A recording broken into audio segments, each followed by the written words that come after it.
Mga ka-G, alam nyo ba na sa bawat pagbuo ng isang pelikula, entertainment show at stage play ay may mga taong nasa likod ng kamera na patagong nagtatrabaho para lamang mabuo ang isang production.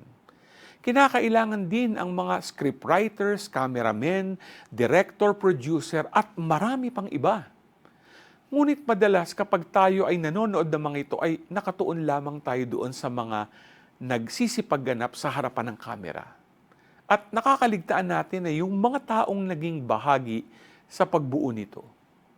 Mga ka-G, ngayong bisperas ng kapistahan ng Baptism of the Lord, sa ating ebanghelyo tayo pinapaalalahanan ng kababaang loob ni San Juan Bautista na nagsabing, "He must increase but I must decrease."